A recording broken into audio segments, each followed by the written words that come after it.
دوستو، خداوند کا کلام آپ تک پہنچا ہے۔ پلیز لائک اور شیئر لازمی کیجیے۔ God bless you. دانیل 7واں باب۔ شاہ بابل بلشزر کے پہلے سال میں دانیل نے اپنے بستر پر خواب میں اپنے سر کے دماغی خیالات کی رویا دیکھی۔ تب اس نے اس خواب کو لکھا اور ان حالات کا مجمل بیان کیا۔ دانیل نے یوں کہا کہ میں نے رات کو ایک رویا دیکھی اور کیا دیکھتا ہوں کہ آسمان کی چاروں ہوائیں سمندر پر زور سے چلیں اور سمندر سے 4 بڑے حیوان جو ایک دوسرے سے مختلف تھے نکلے۔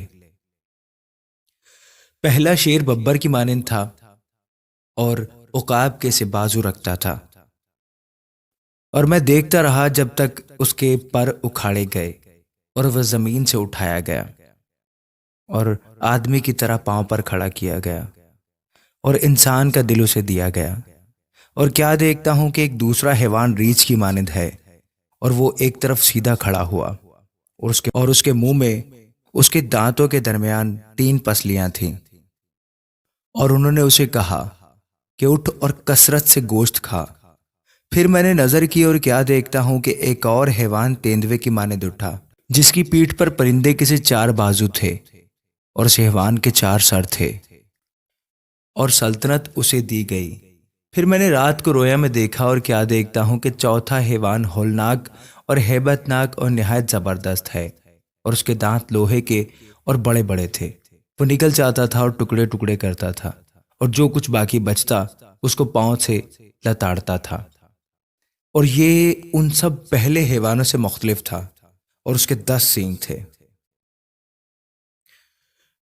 میں نے ان سینگوں پر غور سے نظر کی اور کیا دیکھتا ہوں کہ ان کے درمیان سے ایک چھوٹا سینگ نکلا، جس کے آگے پہلوں میں سے 3 سینگ جڑ سے اکھاڑے گئے، اور کیا دیکھتا ہوں کہ اس سینگ میں انسان کی سی آنکھیں ہیں اور ایک منہ ہے جس سے گھمنڈ کی باتیں نکلتی ہیں۔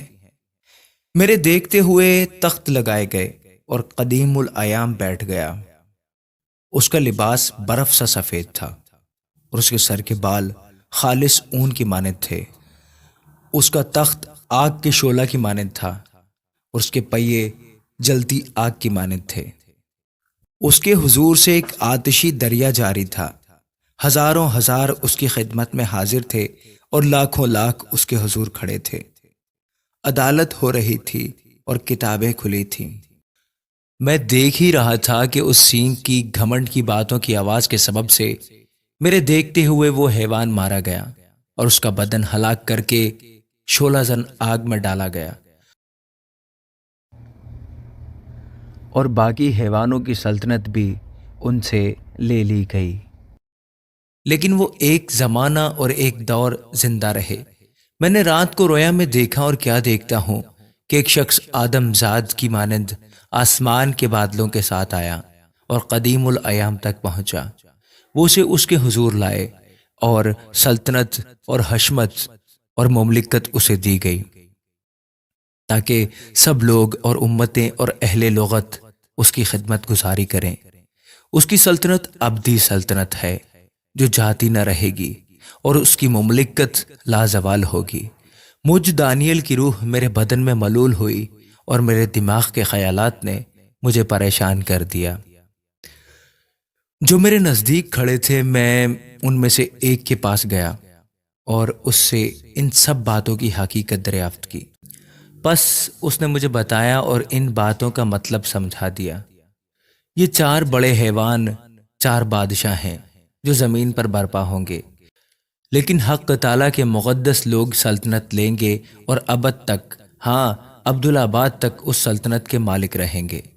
تب میں نے چاہا کہ چوتھے حیوان کی حقیقت سمجھوں، جو ان سب سے مختلف اور نہایت ہولناک تھا، جس کے دانت لوہے کے اور ناخن پیتل کے تھے، جو نگلتا اور ٹکڑے ٹکڑے کرتا، اور جو کچھ باقی بچتا اس کو پاؤں سے لتاڑتا تھا، اور 10 سینگوں کی حقیقت جو اس کے سر پر تھے، اور اس سینگ کی جو نکلا اور جس کے آگے 3 گر گئے، یعنی جس سینگ کی آنکھیں تھیں اور ایک منہ تھا جو بڑے گھمنڈ کی باتیں کرتا تھا، اور جس کی صورت اس کے ساتھیوں سے زیادہ روبدار تھی۔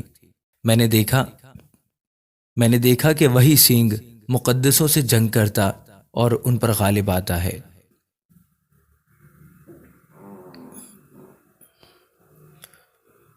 جب تک کہ قدیم الایام نہ آیا اور حق تعالیٰ کے مقدسوں کا انصاف نہ کیا گیا، اور وقت آ نہ پہنچا کہ مقدس لوگ سلطنت کے مالک ہوں۔ اس نے کہا کہ چوتھا حیوان دنیا کی چوتھی سلطنت ہے، جو تمام سلطنتوں سے مختلف ہے، اور تمام زمین کو نگل جائے گی اور اسے لتاڑ کر ٹکڑے ٹکڑے کرے گی۔ اور وہ 10 سینگ 10 بادشاہ ہیں جو اس سلطنت میں برپا ہوں گے، اور ان کے بعد ایک اور برپا ہوگا، اور وہ پہلوں سے مختلف ہوگا، اور 3 بادشاہوں کو زیر کرے گا، اور وہ حق تعالیٰ کے خلاف باتیں کرے گا، اور حق تعالیٰ کے مقدسوں کو تنگ کرے گا، اور مقررہ اوقات و شریعت کو بدلنے کی کوشش کرے گا، اور وہ ایک دور اور دوروں اور نیم دور تک اس کے حوالے کیے جائیں گے۔ تب عدالت قائم ہوگی، اور اس کی سلطنت اس سے لے لیں گے کہ اسے ہمیشہ کے لیے نیست و نابود کریں، اور تمام آسمان کے نیچے سب ملکوں کی سلطنت اور مملکت اور سلطنت کی حشمت حق تعالیٰ کے مقدس لوگوں کو بخشی جائے گی۔ اس کی سلطنت ابدی سلطنت ہے، تمام مملکتیں اس کی خدمت گزار اور فرما بردار ہوں گی۔ یہاں پر یہ امر تمام ہوا۔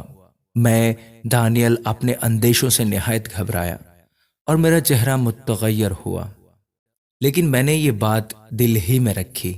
آمین۔